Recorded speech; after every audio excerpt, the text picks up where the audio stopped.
Saturday, February 17, 2024 at DunDraCon 47. 47. Is that right? I believe so. Okay. If not, they'll boot you out for next year. DDC. Well, it's still a good one. That's true. Hello, everybody. My name is Dana Lombardy, and I run the War College at DunDraCon. And the War College includes a lot of different things, which are not just historical events, but also we do a thing on how to get your game published, what's involved, how to do it. You know that Protospiel is a really big deal here. I want to give it a big plug because Protospiel has helped a lot of people get their games published. It's going on all weekend, and this event, this particular seminar, is to help people do that. Now, I've given this talk each year, and this year it'll be pretty much the same, except for one big addition. This year, I have my friend Seth Crofton here, who's going to talk about the digital game field, mobile games, computer games, all the things that can be done with an analog version game. Right.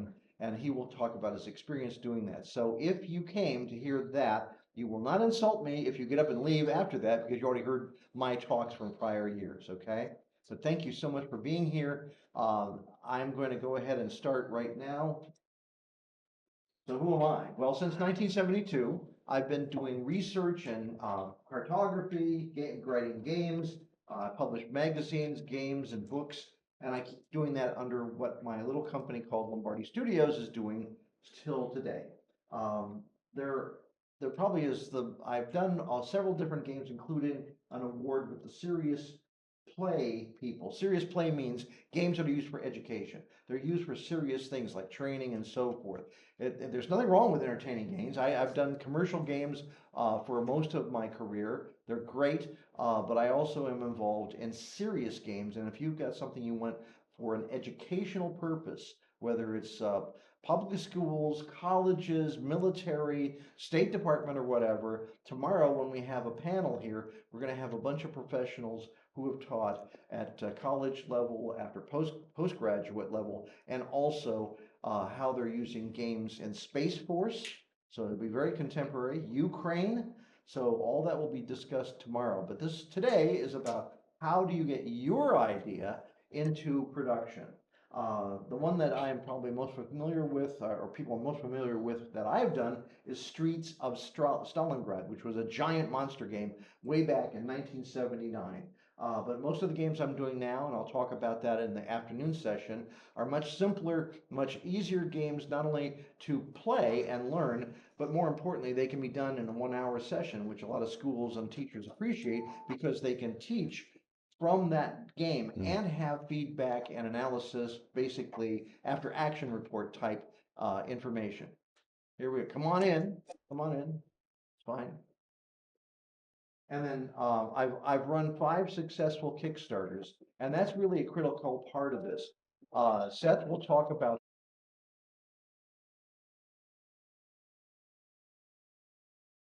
All right. Yes. Please answer phones. Thank you. So these Kickstarters have been vital in terms of being able to raise the money, because the bottom line is you have to think about money when you're trying to get your game published. Right. Who's going to pay for it? And Seth can go into that in the digital field, which is much more expensive, much more complicated. Yes, it is. Okay. So who's Seth Crofton? So I'll let you say. There we go. So unlike Dana, I have not been in the industry in the 70s because I was born in the 70s.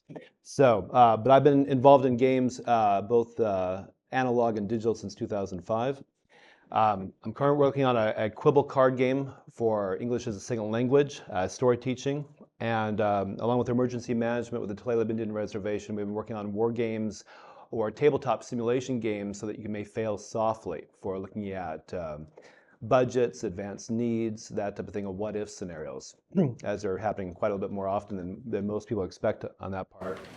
Currently I do digital games for Pocket Pinata Games, Eden Industries, and Grim Fox Games. I've had studios in India. Dana and I worked for Wargaming on World of Tanks back in 2011 on forward, so I've done both the mobile, PC, and console space with that, and we have also done multiple Kickstarter crowdfunding campaigns, both for mobile games, PC games, as well as analog games. So, digital version of your game. Why should you replicate your game in a digital experience? Honestly, crowdfunding has given tabletop games a new golden age. they have for the last 10 years on that part. And there's a demand for that experience in the digital world as well too. We've seen that on Steam, but other consoles like even the Nintendo Switch have seen a revival of that on that part. Different, shall we say, groups of people play on different parts. There was, I remember at Gen Con, a large backlash against digital versions of copies of board games. But it's another avenue, another revenue stream for you. In some cases, it can actually allow you to develop different paths of your game that you could not do in an analog way that actually engage an audience even more so on that part. So it's a good way to get even designs out there on that part for testing purposes. Flash games are a thing of the past. Flash game portals were huge. But now with WebGL going down, there's actually ways now of getting your old physical games onto a digital platform for a web experience, and the demand for that's huge. MSN Games, which has been around for decades, still sees 20 million players per day for solitaire. Yeah, look at that and go, can't be. 20 million plays a day for solitaire on that part. So there is a demand out there, and it is an older age audience on that part.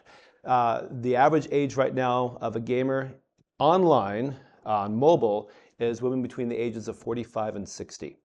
That is 55% of your marketplace. And everybody thinks gamers are kids because they think Roblox or they think Fortnite, but that is not the case on that one. Target audience for this also depends on budget, but honestly, web-based gaming is outdoing even Steam and mobile and console because it's easier to find. The user acquisition cost when we were at Wargaming back in 2011 was $15 for a free-to-play game for a player. That's before the player even spent any money. That was back in 2011. It's gotten more expensive since then. And so the biggest push for publishers is not to help you develop a game and give you money for a game.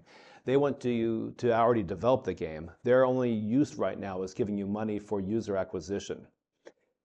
The advantage you have right now is if you've been developing your own physical games and building up that community, is you can plug right into that community, and you'll probably see about a 10% conversion to your digital right away. And those are actually good numbers that some outside publishers will take a look at that and go, okay, your day 1, your day 15, your day 7, your day 30 numbers are great. And so I'm going to say, if you have any questions, feel free to raise your hand and go, what do you mean by that? And so I'll do this really quick here on that part, because that ties into the monetization system for your games. Your day 1 numbers should be 50% of your downloads that stay till the next day.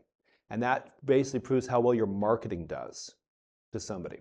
So if you've got 10,000 downloads and 5,000 people are still playing your game after day 1, right? Then that's great. Your day 7 numbers start talking about your retention, your core play loops. Are they good enough to keep people on board? Those numbers should be around the 20% range. Your day 15 to day 30, that's where you're seeing your whales or your people who are actually spending time in the game and monetizing the game. And you'll see a range between 12% to 10% by day 30. If you have any of those numbers, publishers are going, you've got a knockout hit, which sounds weird when you think about that. But when you see that there's 900 games a day coming up on Google Play and Android and Apple a day, and Steam had the most games released last year, was almost 10,000 games. Again, a lot of these are hobbyists. The competition for eyeballs is huge and intense. And how do you break into that market? Well, again, if you're taking your analog game into digital, hopefully you're taking some of that market with you, right? And that's what publishers want to see.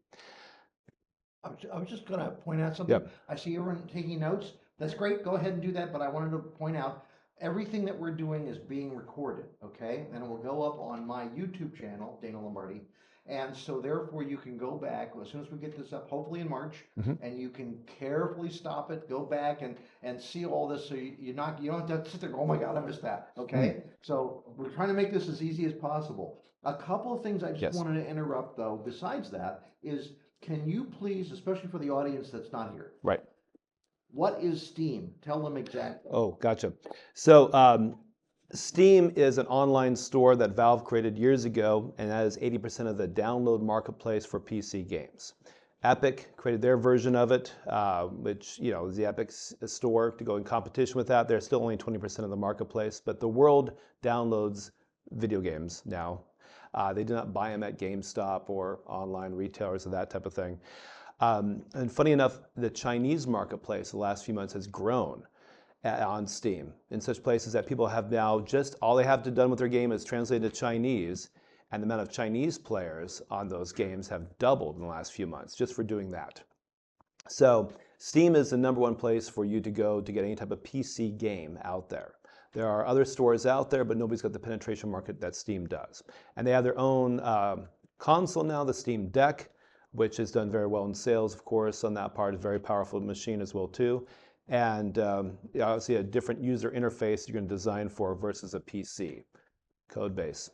Steam does not allow for collectibles or NFTs or that type of market integration of a game, which there's a lot of cash flowing out there right now from people going, hey, give us a Web3 or a digital wallet for your game and we'll give you money to do that. If you do that, you can put it on the Epic Store, but you cannot put it on the Steam Store. They will cancel that out right away. So that's Steam at the moment on that part. And the thing you mentioned about 10,000 games, that's 10,000 titles, different unique games on Steam. Right.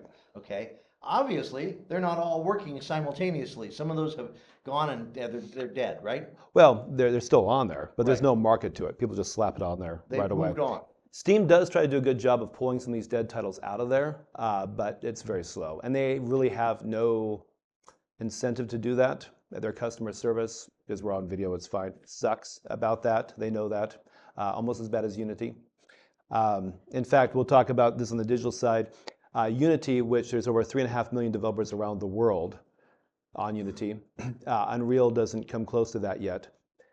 Just laid off at the Consumer Electronics Show 1,800 employees and decimated their online support staff for game developers. So Unity has never been very customer service oriented. Every time they would launch a new version of Unity, it would break. Half the games that were built on the previous version of Unity.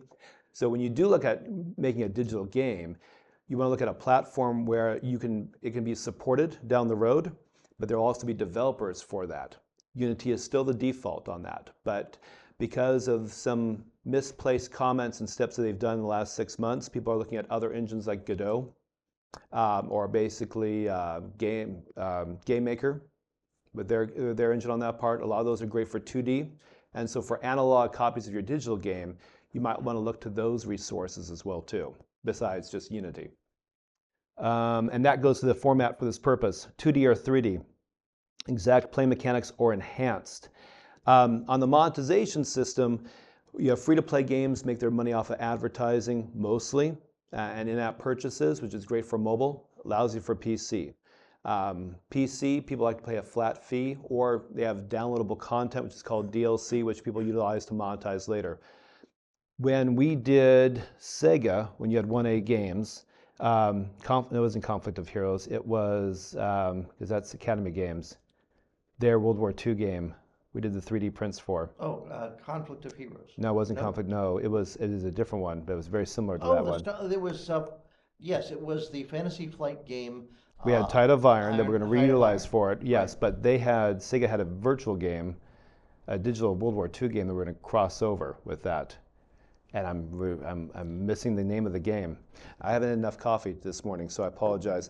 And I can't remember out of the 10,000 games that are out there. So Yeah, it's like, it was crazy. this is a lesson, by the way. I want to get my games digitized also because there's money out there. The problem is, how you get noticed. Right. So you're going to talk about that in a second. I'm not Which we trying to will. jump ahead. Well, and that was one of the things we looked at for monetization for Tide of Iron, was the crossover there with an already existing online player base.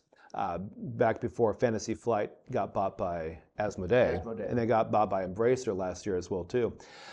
So you look at that and go, okay, can my analog game tie into an existing franchise that's out there and have crossover? Which we did, and they were very interested in that. It took like 9 months to get that contract signed. But we actually even did 3D printed versions of their 3D models.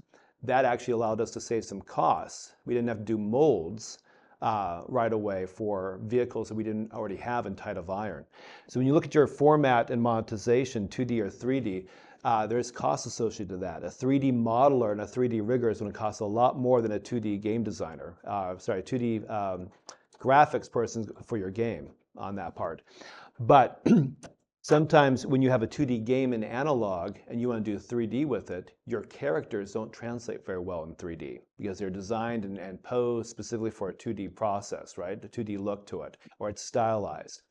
So when you look at that, you have to then say, do I want to keep it perfect, or do I want to do an enhanced version which has got slightly different graphics on that? It saves money right away. The issue on monetization for that is that some people then charge extra for that for DLC. You can have our base game online, or you can download this enhanced package and have the actual characters in it as well too. There are people who like to, and we call them whales, pay extra for that game. In regards to free-to-play games, because this is old numbers so we can share, back in the days of wargaming back in 2011, the average Russian player would spend over a year almost $800 on that free-to-play game to unlock the tanks they wanted right away. The average American player would spend about $114 to $120. What was interesting is that American players would start spending by week 4. Russian players wouldn't start spending until week 16 to week 20, but they would spend a lot more money on that. And that was, again, back in 2011.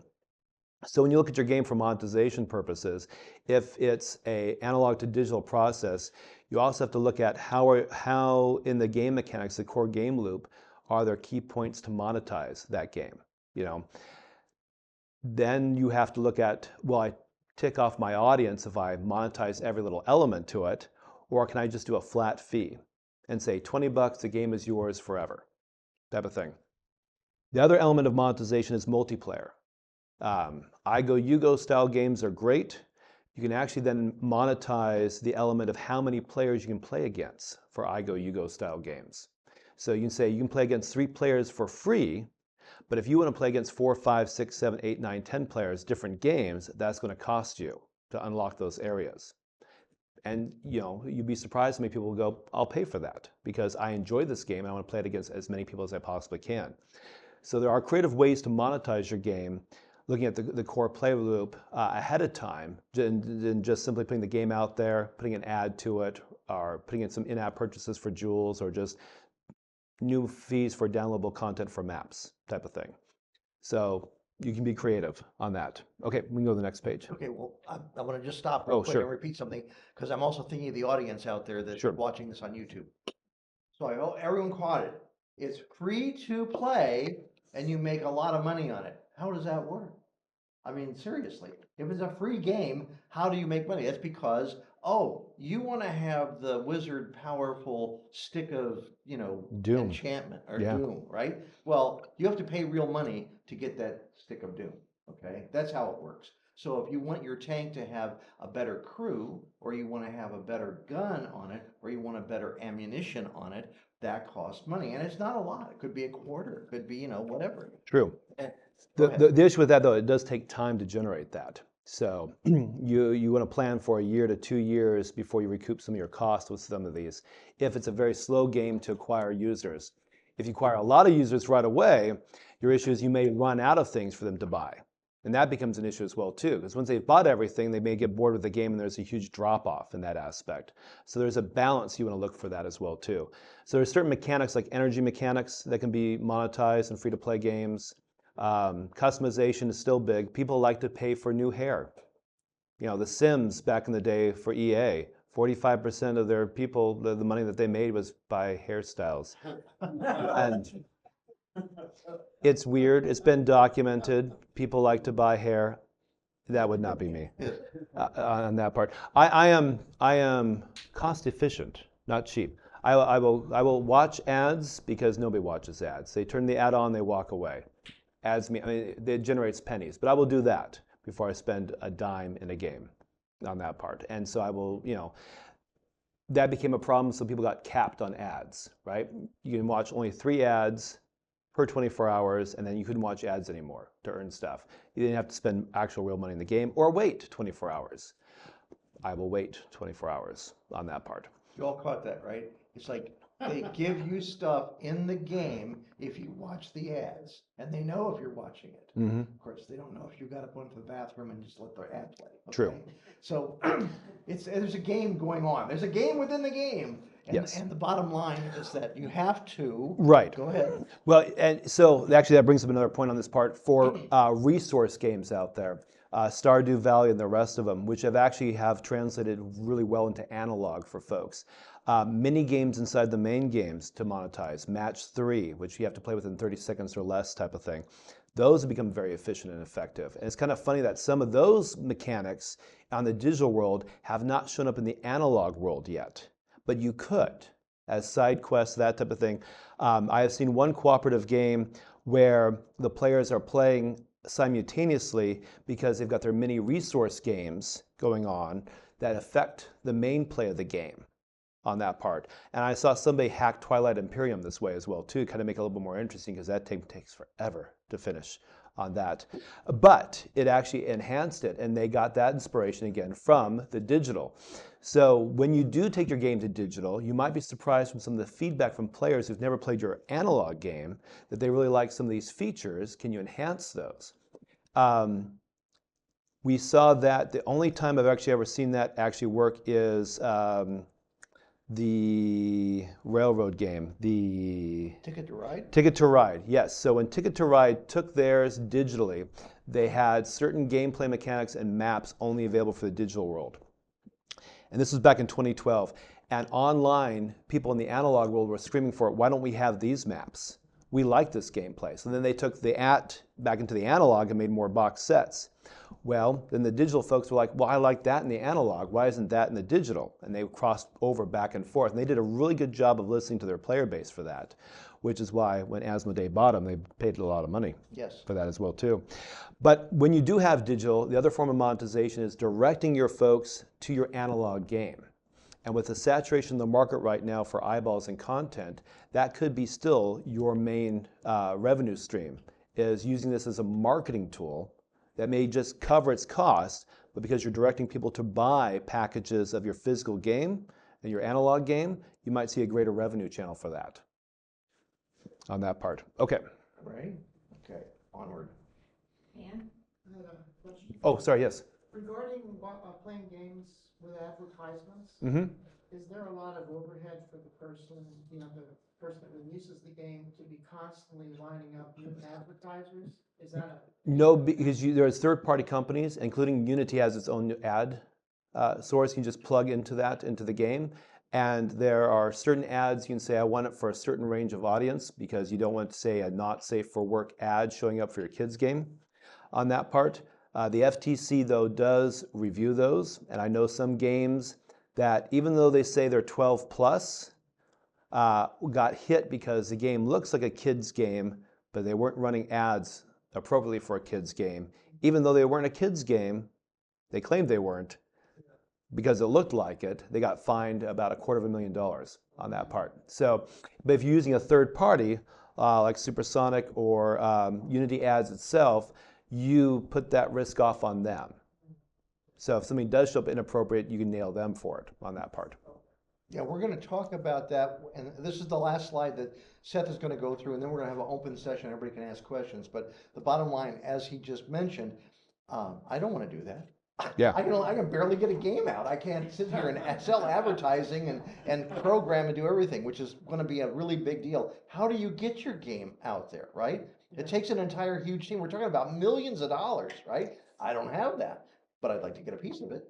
Right. Okay, so when he said Unity gets the ads, literally there are people that sit there all day and all they do is go to companies, whether it's Boeing or Kraft Foods or whatever it is, that wants to advertise and reach the millions of eyeballs that are on there watching for a game, whatever it is. And if it's age appropriate, which is why you have to be really careful. If you have a more mature game, okay, with a lot of violence, for example, you probably have all seen those disclaimers, right? Mature audiences and all that, 13 and okay, so if you have a game like that, it has to have that on there. But I don't want to have to sit there and figure out all the legal ramifications. Well, and those are changing. So the Child Online Privacy Protection Act, which got passed, which overcame the Child Online Privacy Act because that was found to be unconstitutional,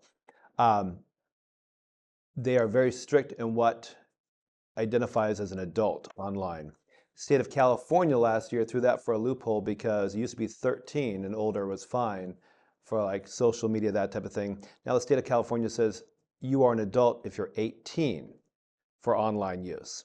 So technically, you can't have an Xbox Live account if you're 6 or 7 or 8 or 9 or 10 or whatever type of thing, even though there are a lot of them on there, right? You can't have a Facebook account. And then if you go over to Europe, each country has their own version of that as well too. And you also have to be GDPR compliant as well too. So it's not too much to overcome. It's just something you have to be aware of. And that also then delineates how you want to do your game. Again, if you're just trying it out there without multiplayer, because multiplayer has a lot of complications on that part, but just testing it out as versus an AI or player versus player one-on-one on the same screen, much easier to do for testing purposes until you actually have enough people coming to play your game that it's worth going into a full-on multiplayer. And then there are companies like PlayFab and others that are owned by Microsoft, GameSparks, which is owned by Amazon, which can help with that matchmaking system, which take on that complexity and the responsibility for COPPA compliancy. But even if you add text, Messenger, or for people can communicate back and forth, then you add that complexity right back on because you can be held accountable for that. If there's any grooming or situations that are cyberbullying or that type of thing. So it's something to look at on that part. But if you're making a bunch of money, that can be like pouring gasoline onto your game and making it launch right away as having that element of interactivity. To get around that, a lot of people are putting in pre-based sayings. Good luck, good game, well done. So you tap on that and nobody can get mad about that. Until people put combinations like kids, and if you see good luck, good game, it means you're a piece of crap because you lost. So they will find a way around that all around. When we had Club Penguin, believe it or not, we had, again, back in 2007, before these issues were on there with Webkins as well too, bumping of penguins together was a sexual overtone on that part. And there was actually grooming going on that way. Bumping penguins, yes, but that became a thing. And they had to look for that. Even to the point of being able to put your own name in. People would do a lot of, crazy stuff that was not appropriate or whatever, and they have to get reported, people get banned. So when you go on multiplayer, when you actually add that element into it, there's a bunch of costs and things you have to account for that some of these larger companies can definitely help out with. And if you get it with a publisher, they will take that on, right? Rocket Ride Games or,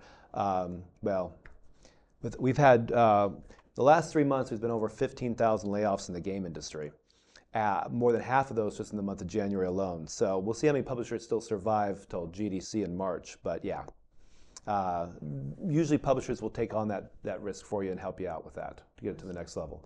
Just as one more thing to throw into the mess that gaming can be online, is that I listen to a YouTuber who is an expert on Chinese, fluent in Chinese, and so in order to not get demonetized and not get banned by YouTube for not saying things that they don't want him to say, he goes into a game. He says, come and see me in the game and we can talk all about it. Right. So they're literally within the game, not playing the game, they're talking about evil communist China, okay, which would get them banned in a heartbeat and demonetized. So you're pretending to play a game. So there are all kinds of ways that you have to do this. I don't want to do that. I do not want to have to worry about all this, which is why our next slide is going to talk about. Right, out-of-the-box tools. Virtual Board Game Simulator is on Steam, and it's a great tool for that. For just even testing out to see if people would be even interested in your analog game. Sebastian Bay, who works at Georgetown, his game Literal Commander, which we use for a lot of the different militaries out there, have been utilizing that game for training purposes. Somebody liked it so much that they put it on, they created it themselves as a fan onto that virtual board game, and it took off very, very well. So did a Kickstarter. Yeah. Well, the Kickstarter was before that with the Dietz Foundation on that part. But the second Kickstarter tied into that as well too, yeah. And that sold out within a 24-hour period on that time. What's interesting about, I will say, crowdfunding, because that's another out-of-the-box tool for me for funding purposes instead of a publisher, is that mobile games make no money on crowdfunding. People are used to having a game for free, so why would I pay you to make a mobile game I'm gonna get for free anyway? And PC is having a tough time on Kickstarter to a certain degree unless you're well known. But board games aren't. They're still funding very, very well on Indiegogo and Kickstarter, of course, and that's 90% of your paying audience is on there compared to retail. But if you were to do a digital game and add it as a pledge reward, add it as an add-on, you merge the two together, you're more likely to get funding for that direction than even a publisher. And to me, that's a great out of the box tool for that. On that part is, adding that next level into it for it. Other out of the box tools for this again is programming wise. Oh, sorry, go ahead. Yes. Were you saying the digital version would be in addition to the stretch goal? You can do it as a stretch goal, or you add it in as a cost, but you don't fully say that this is a cost for it. And I'm going to say this out there because it appears to be like cheating, but if I need $50,000 for this game, but I only need $25,000 to actually make it, the other 25 grand I want to do a digital version for it, right? If I just say I want to make a digital version of this game and put it out there on Kickstarter, likely I won't get the funding for it. But if I merge the two together, far more likely to get the funding for it. And at certain pledge levels as well too, especially if you say, if you pledge an extra $10, you'll be given a beta key and you'll be a beta tester on that part. That helps out a lot. And people are inclined to give more to that. And we've seen that through BackerKit as well too as an add-on. So I have a text-based game called Quibble, and I put that out for a Kickstarter at $5 grand. I know I will cover my physical cost of that game. But my cost to take that it's a 2D game into digital is about $7 grand. So if I combine the two and say I need 12, not bad. I potentially could do that for a first game on Kickstarter. But if I say, hey, I made the $5 grand already, now I've got stretch goals. By the way, those who've given me money, we got 10 days left.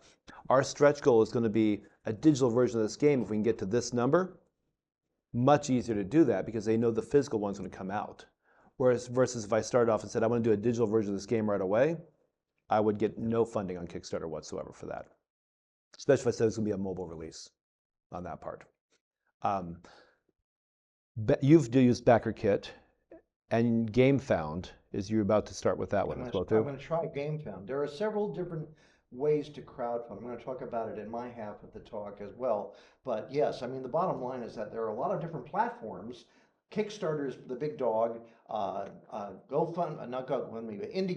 Indiegogo does a lot with nonprofits, which Kickstarter will not. Right. But now BackerKit, who for a long time, and I've used them, what happens is you go on Kickstarter, you raise your money, but then BackerKit comes in and they will then say, hey, we need your money to ship the game to you, okay? And by the way, as long as you're looking at it, here's some other cool stuff you can buy that we already have that we can ship to you, okay?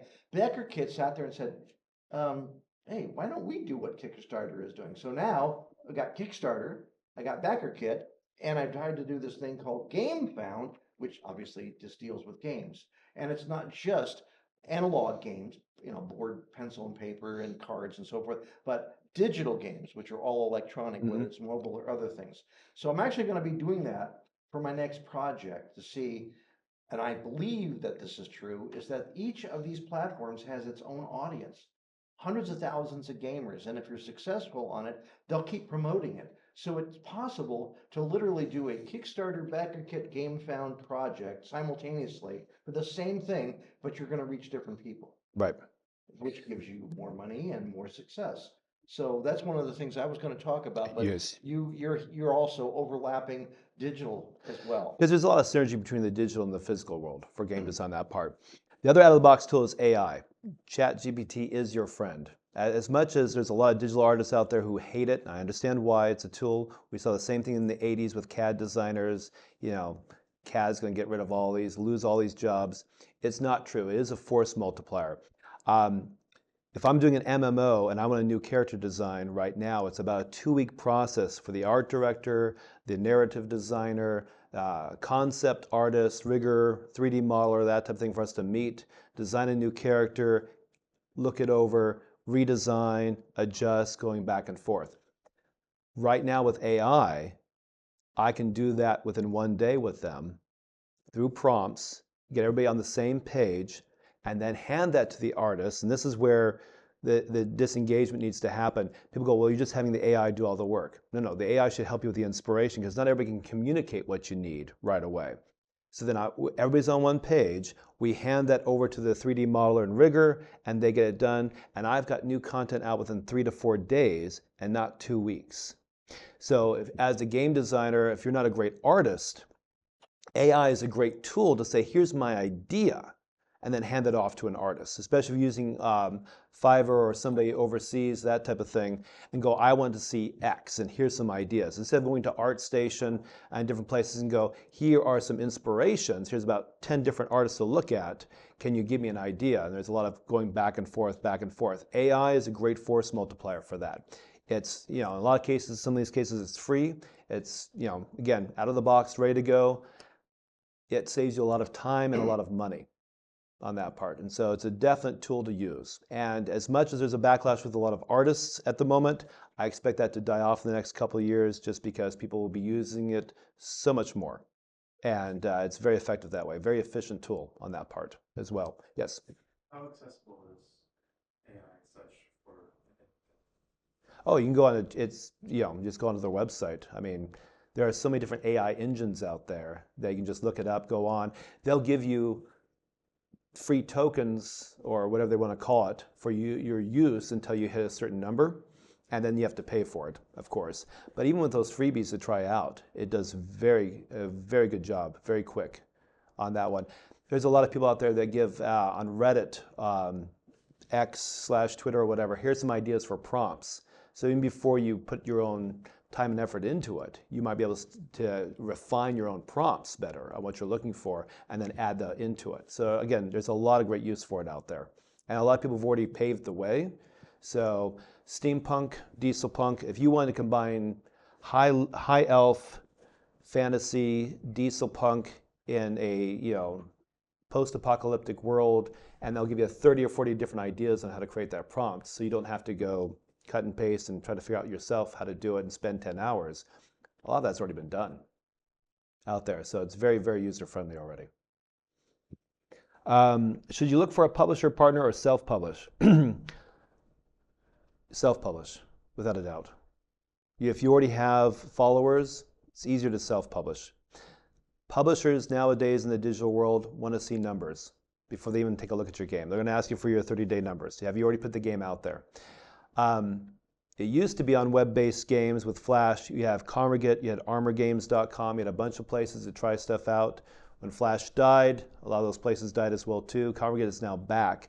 But you've got itch.io, you've got Poki, Poki.com now, other places like that where you can upload a game, it doesn't cost you anything, and you can get feedback right away.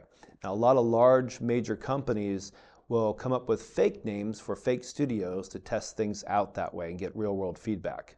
Or if they've got the money, they'll put the app and soft launch it in the Philippines, or they'll soft launch it in India, or soft launch it somewhere else and get feedback that way as well too. But honestly, self-publish it. Absolutely. Because the big publishers, unless you are Dire Wolf or, who else is big out there on that part? Gearbox, which has done crossovers on that with Colonel John Anatol, but Asmodee, unless you're talking about that money, it's much easier to self-publish because everybody wants to see what your numbers are. It's all about the user acquisition on that part. What art design resources can you reuse or should you plan on having remade? If I'm doing a 2D game, I've got a lot of art content already. Even your instructions can be potentially user interface designs to help out. And I may not have to pay for a UX designer to have to redo everything, right?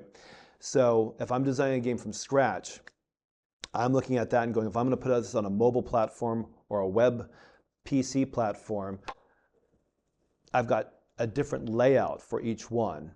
What's the most efficient use for it? And if I can design the icons to read well on a mobile device, and that'll read well on your printed paper instructions on that part. Where I've seen people get lazy with instructions is because we've had walkthroughs and playthroughs now so many times on YouTube that their instructions aren't that clear. They're crowded, but they just put a QR code and expect somebody to scan it and just watch a playthrough. It's good technology, but the potential is if it's lazy instructions, right, and people still can't quite understand it and quite read it, That generally means that if I'm going to design this game into digital, my first time user experience, or FTUI, is going to be lazy and poorly designed, which means my drop-off rate is going to be huge if people can't play through the game because they don't understand it.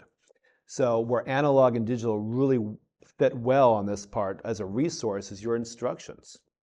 Your instructions for your analog should be very clear, very concise, and believe it or not, that actually helps you put your game out digitally because your first time user experience is literally walking through instructions on that part. So as much as technology is a help, like those QR codes and walkthrough and playthrough videos on YouTube, it can lead to lazy execution of design for instructions, and you don't want that at all. The art design resources, again, if you're going 2D to 2D, your art design's fine. We did this for Academy Games, for Conflict, for that one's Conflict of Heroes for Uwe, because the U.S. Marine Corps is interested in that game. And he already has all the art. And the great thing about that game is that nobody wants a 3D tank and playing it digitally. They want to replicate the actual 2D experience. Well, I've got the a tile format. It takes me take a day and a half for the graphic artists at Pocket Pinata Games to take his print-ready art and make it 3D by just adding a thickness to it for the tokens. And literally it was going to be copy and paste. We found the experience on that was great. Color matching, the design, the user interface was all based upon their instructions and made putting that game, porting it over to digital very quick, very fast in regards for planning purposes on that part. So when you look at your art and design resources, if you've already designed your game, if the game's already out in production, you need to take a look at it and go, do I need to pay for that to be put into 3D? Is it worth it? Is it better at 2D? Should I launch the game first as is? And then if I see an engagement rate that's successful, then maybe I'll do an enhanced version with 3D elements to it, right? And then it can be isometric 3D, or is it can be fully 3D where I pan around and see everything, right? You look at that and go, is there a cost savings there? Funny enough, if you're using outsourced artists, ask them, right? If they'll do a 2D design for you, how much more to do a planned out view of that character? Can they do front, side, 3/4, so that later on if the game does take off, you've already got it done, you hand that to a modeler and they're ready to go. You don't have to go back to that same artist and say, I need to spend another $500 with you or $200 with you to do all that layout, right? How far in advance do you want to think about the game? So that's a huge cost savings right there if you anticipate that. Should you develop in the States or outside the USA and North America?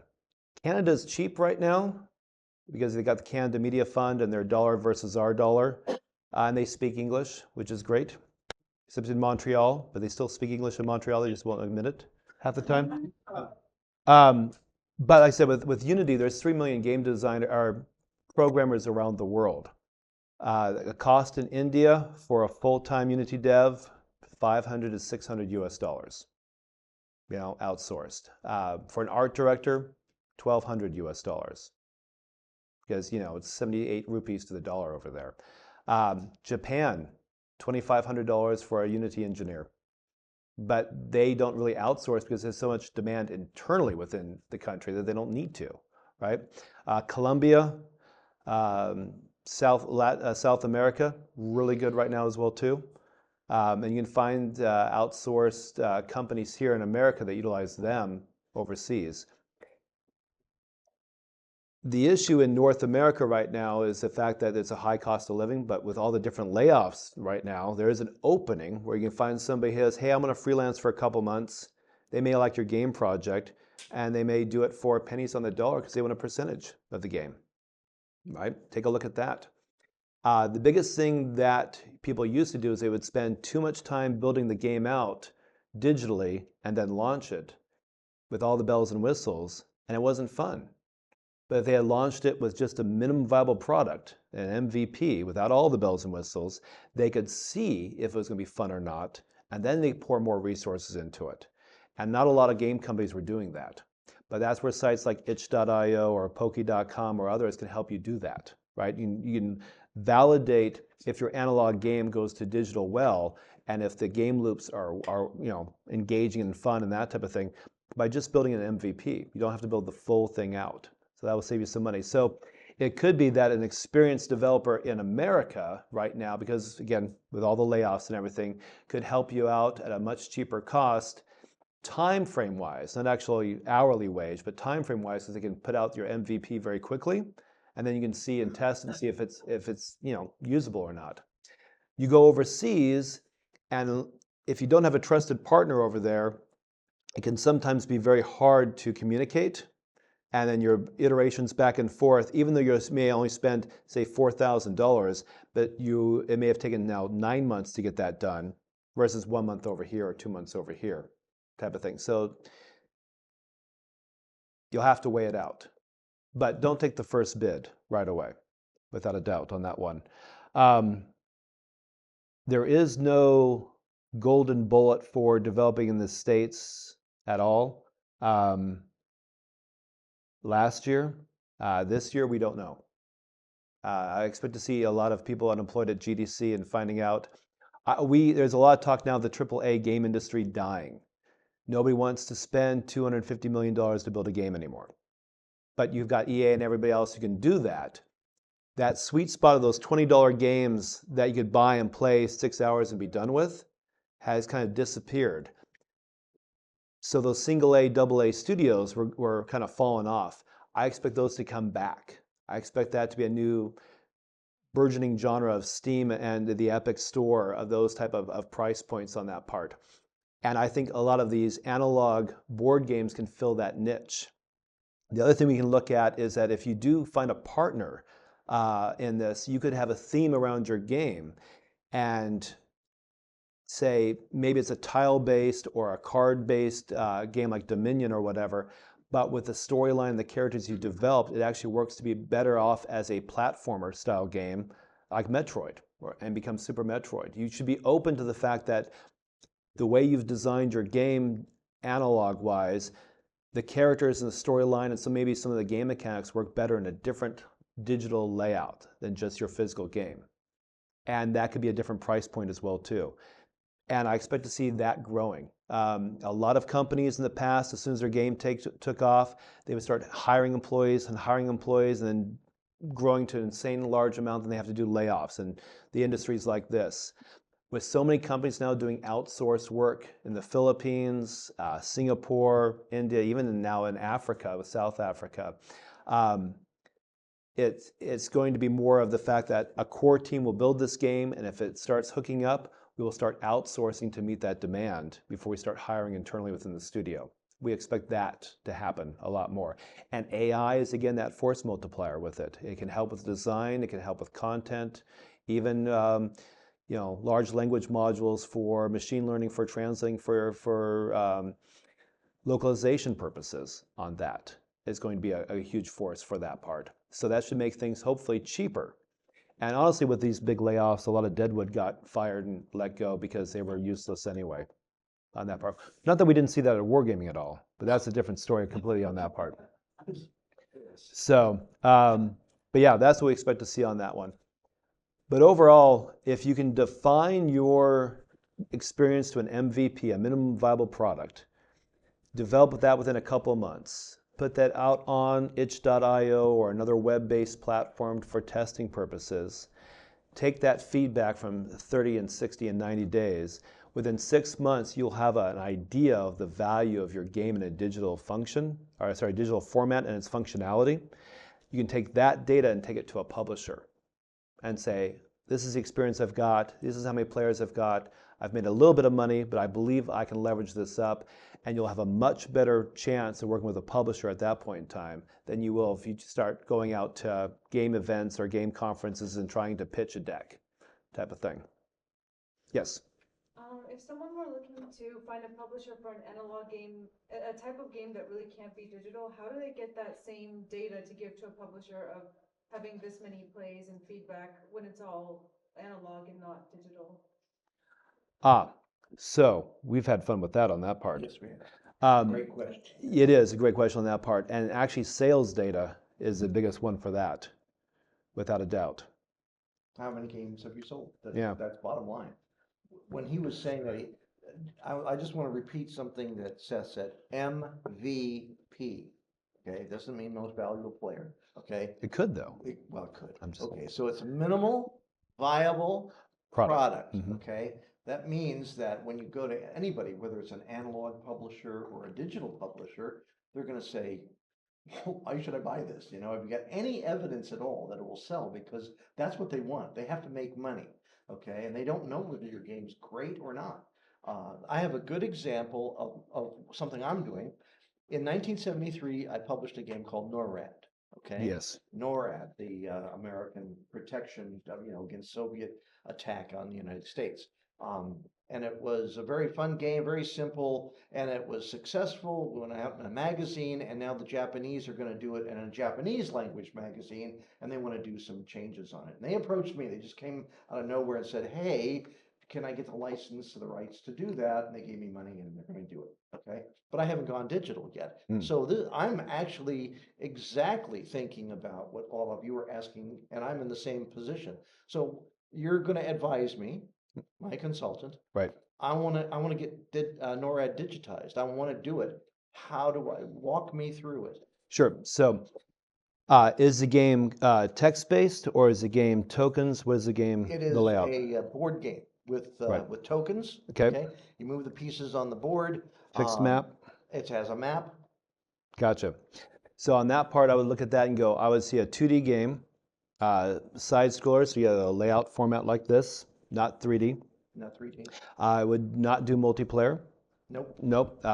One player versus an AI, basically, on that part. It was 2-player in the original Right. game. But the problem with a 2-player game right away in digital format is you have to find another player. And So we have to have AI for one of the other players. right? exactly. Otherwise, you log in to play a game and you got nobody to play it with. You're going to log right back out. Right. So it could be very much a very simple AI on that part, but you want to have an AI component with that. So you're looking at 2D tokens, top-down view, side-scrolling layout on that part, and text-based instructions. Right. Right. Honestly, that would take about a month to develop. And if I went to a couple folks in India with that or the Philippines, my actual cost on that would be maybe $2,200. Okay. Art, Which is coding, my cost, everything. right? Yep, If I exactly. go to them and say, here's my art, this is the game I did, and here are the instructions in English. Yep. It'd be $2,200 to have them make a digital copy Of that game. And then we put it on Steam. We put on, actually no, I would put on itch.io or I would put on Poki.com. I would make it web-based first. You said Poki.com, Poki.com. Yep. What was the other one? Itch, itch.io. Yep. Itch. You could itch on that part, but yeah. I would do it on there and then get feedback. See where people are dropping off and playing with the game, seeing what the instructions are, if there's any complications, any type of feedback.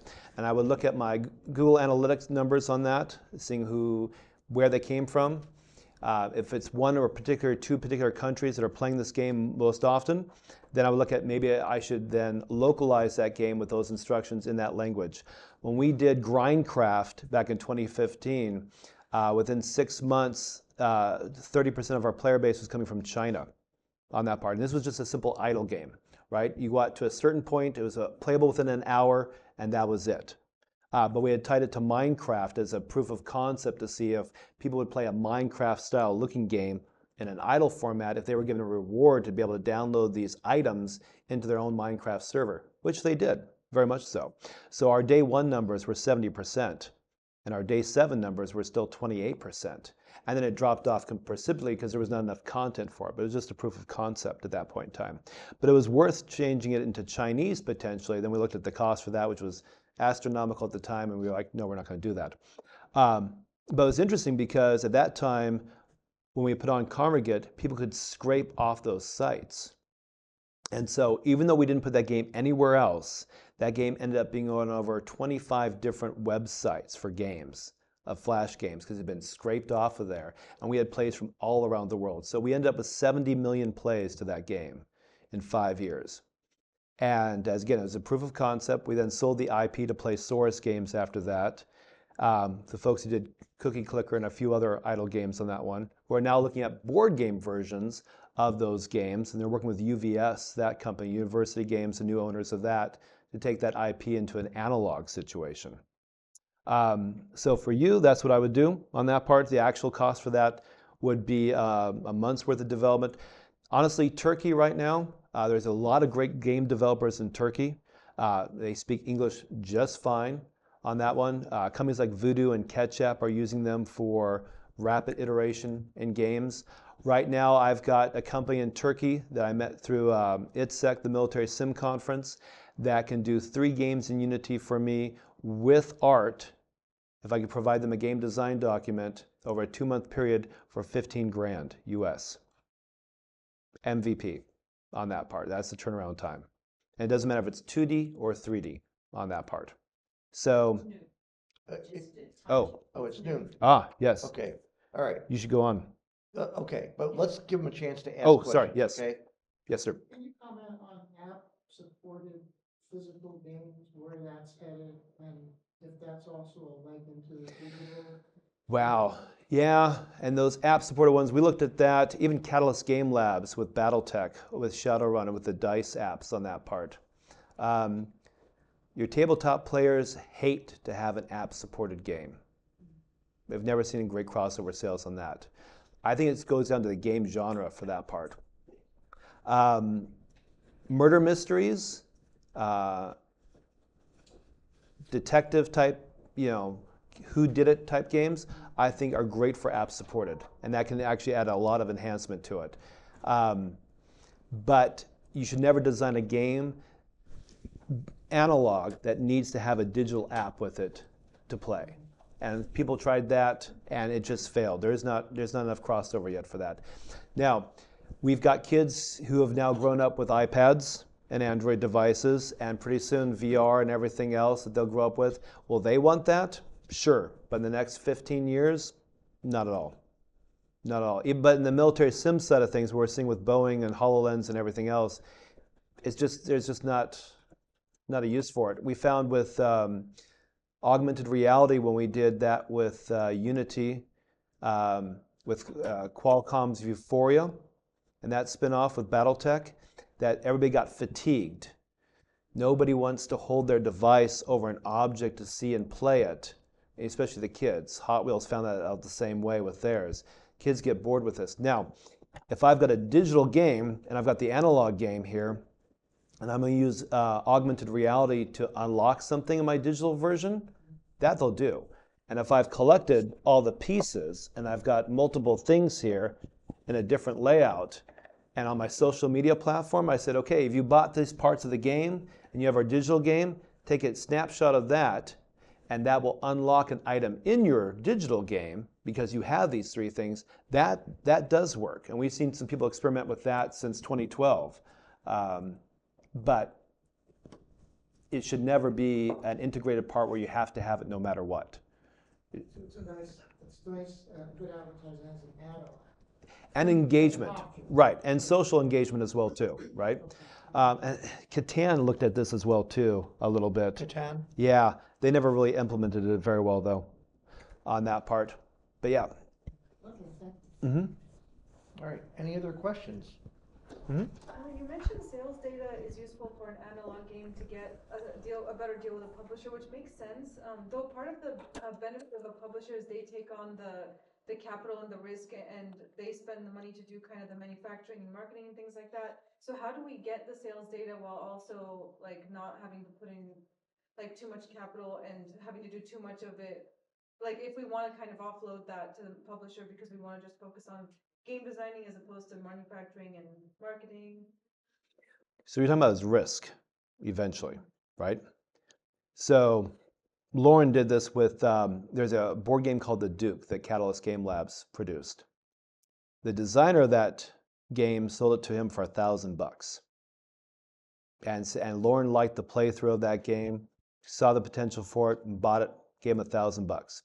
Lauren made a ton of money on that game afterwards. Even redid it for Vikings, the TV show, licensed and rethemed it for that.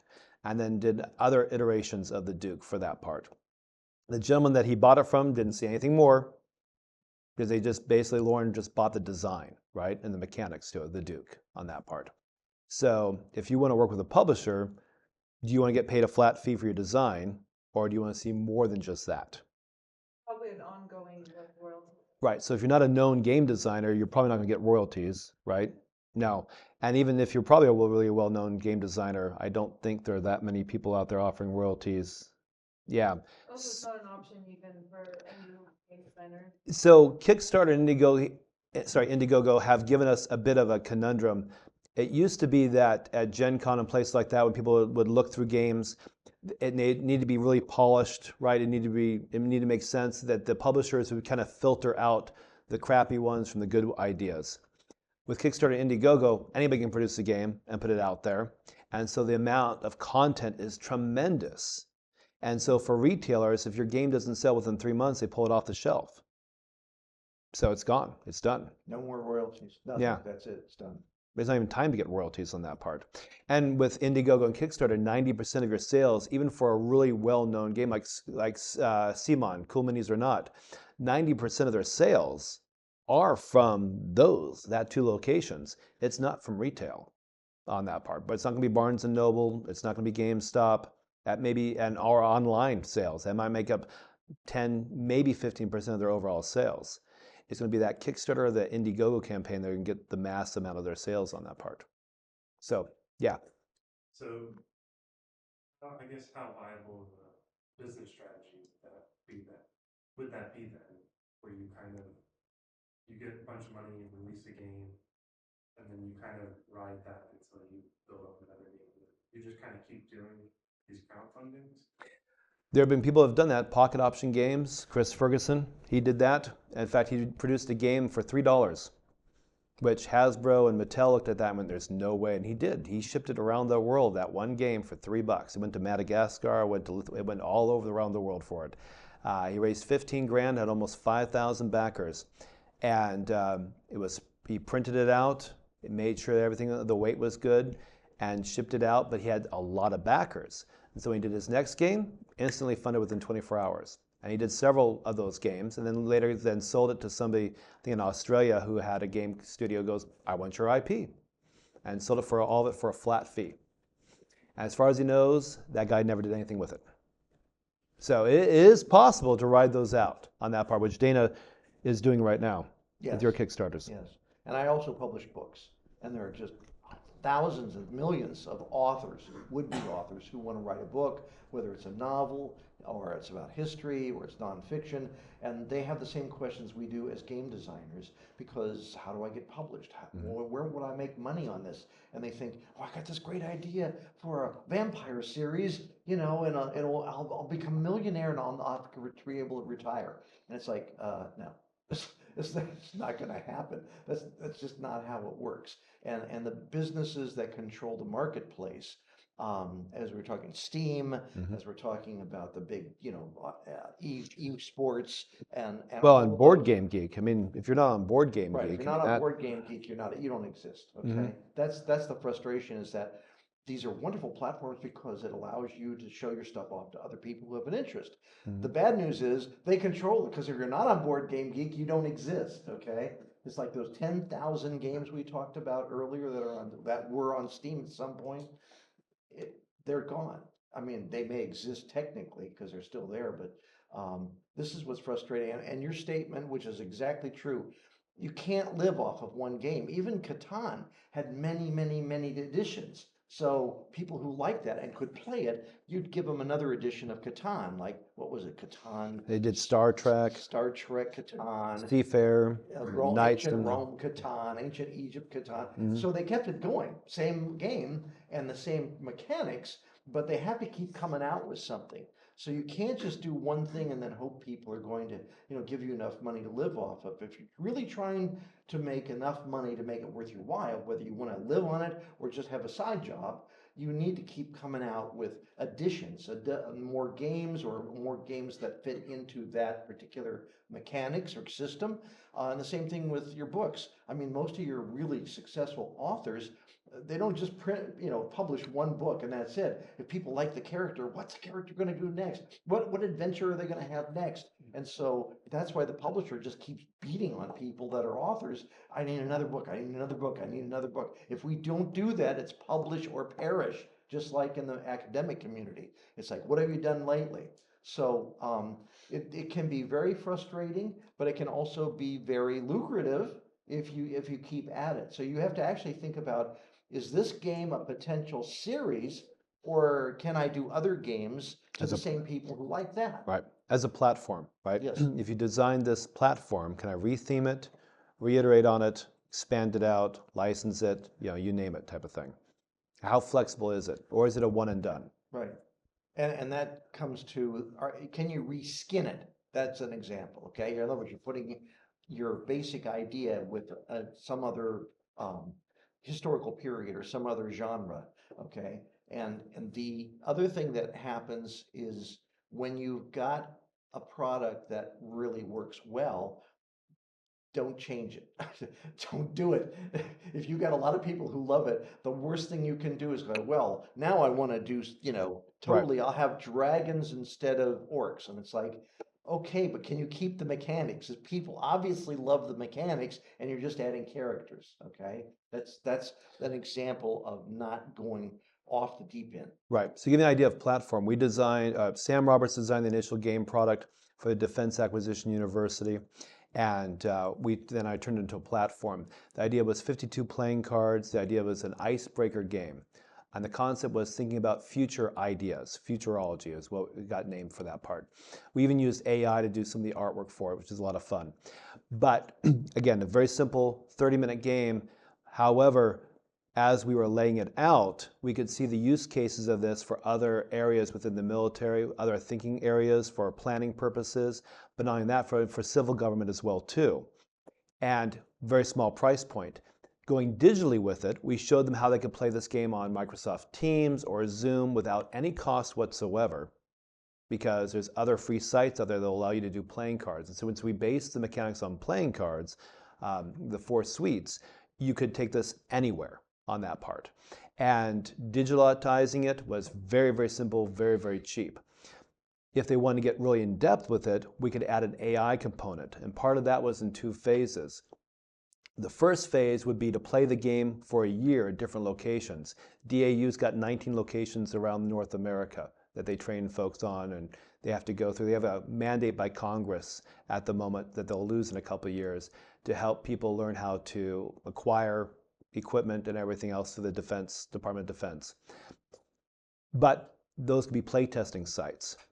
The idea that's been proposed to them is that you play it over a year because you need a moderator for this game, and you take that feedback, run it through an AI, and I can look for biases in people's thought processes, how they're reacting to things because they have a North American influence versus other places around the world which do not. Now there's a value in that right there. The second purpose to that, though, is I can then train an AI moderator. So I could take this game fully digitally and have people interact with a third party, a moderator, an AI that's been trained to avoid these biases, right?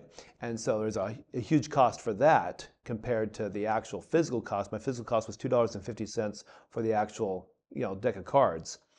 The other element to this for planning purposes was to know your audience.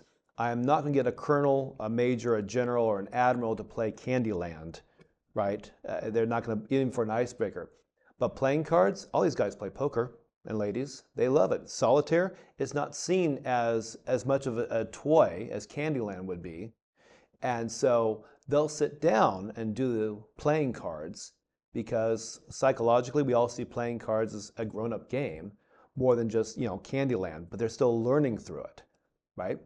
And so we walked that process for them. We got it done within less than, I was told there's no way you could do it under 10 grand. I got to be able to tell a general, yeah, you're dumb. We sure can, and prove it. That was a lot of fun. But people get stuck in these large companies in this process that you have to have hundreds of thousands of dollars. You don't. You can boil it down and get your MVP done. Those numbers, that use case at ITSEC was great. We had people from NATO trying this out, and it was very simplistic, but they got it very, very quickly. And the fact that I had a few people who never knew what 52 card pickup was.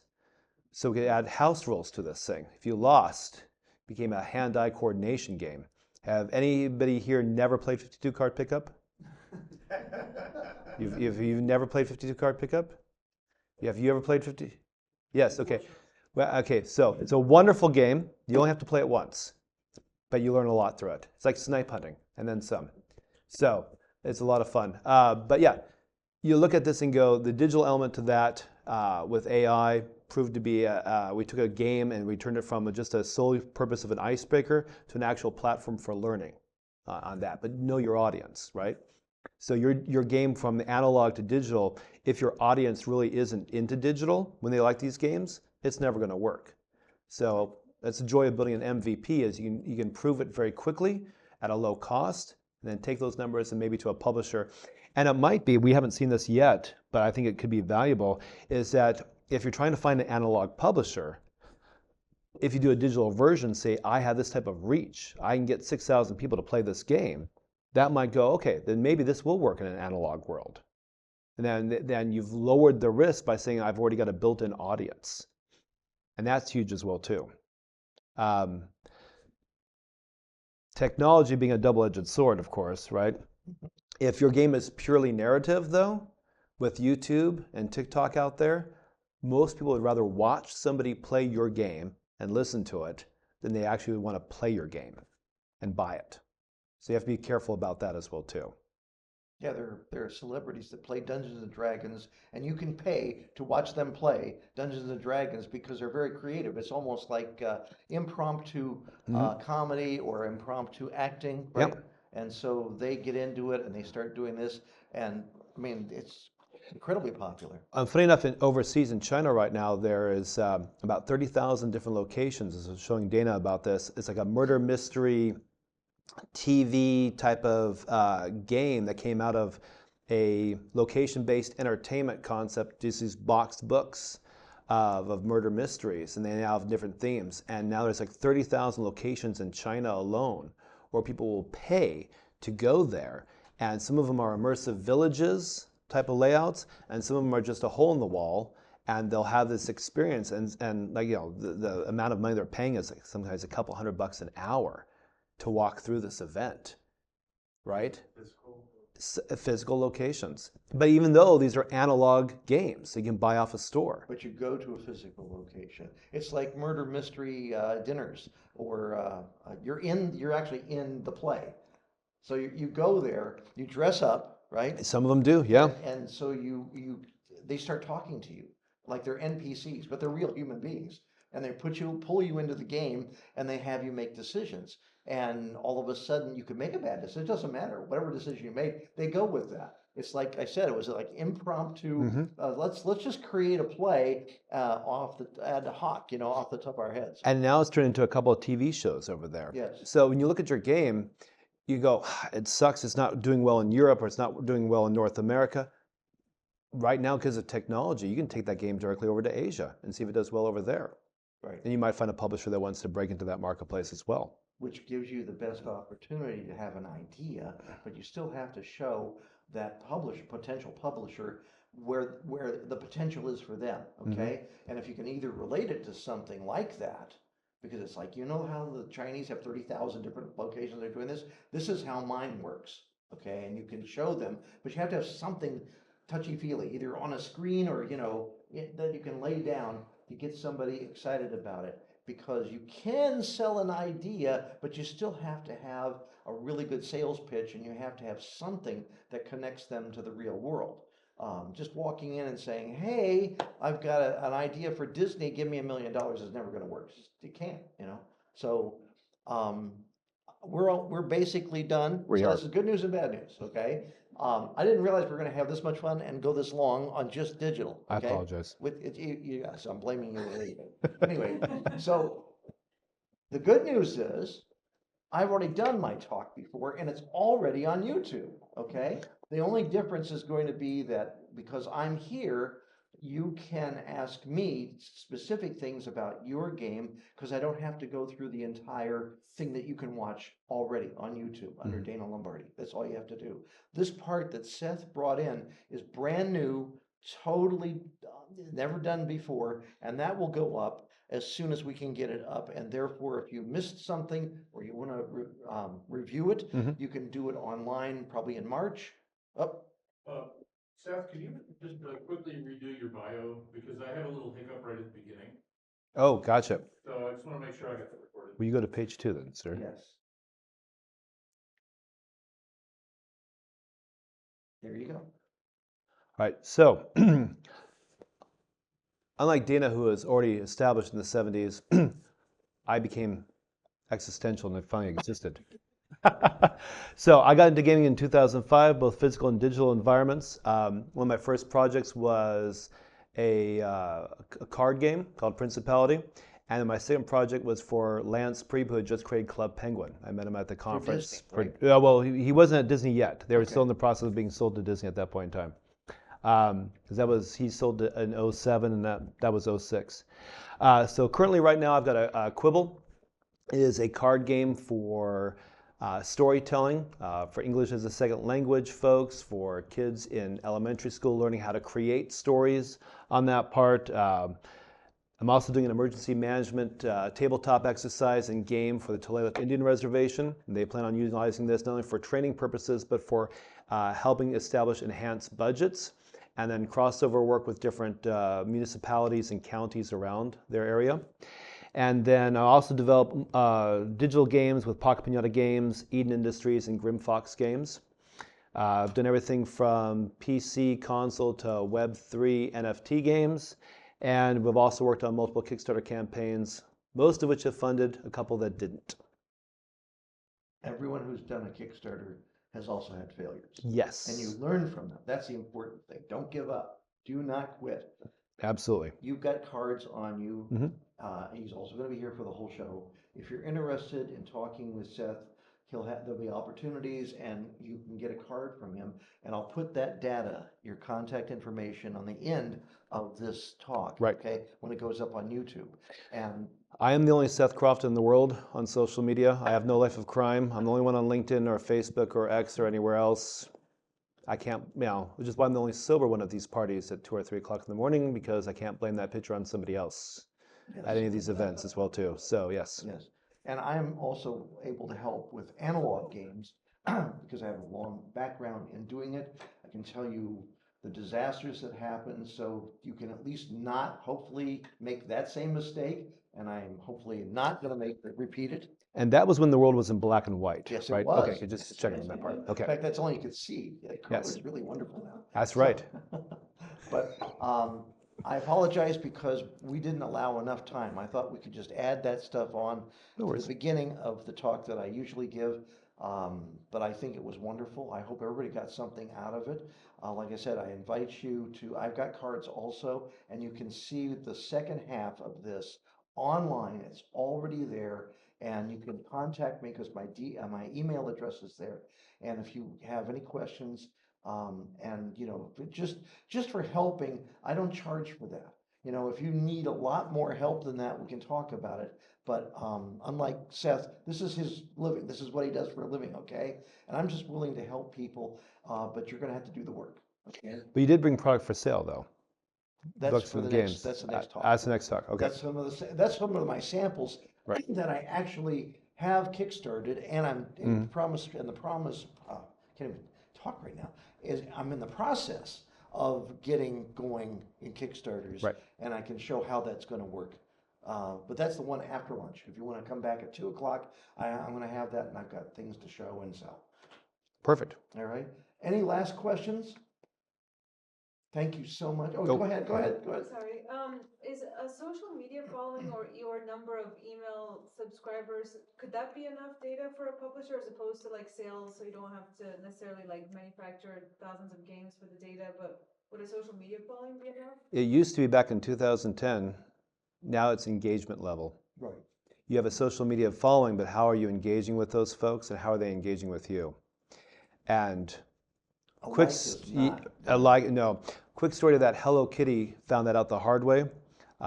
They had 20 million, followers on Facebook. Their engagement was nil. They put something out there and they weren't getting likes at all, type of thing. They didn't understand that, and this was back in 2015. They did not truly understand engagement. There are traditional licensing coming, meaning we have numbers behind us, so you have to pay us X. But when they found out that they truly weren't having engagement online, that surprised them. So you have to have engagement.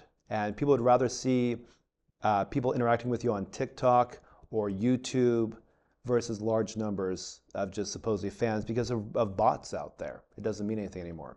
So engagement is far more powerful than numbers. And that also works with giant corporations like Burger King. I was just curious about how other companies do work with their Facebooks. Like, how can I make my Facebook pages work better? Right?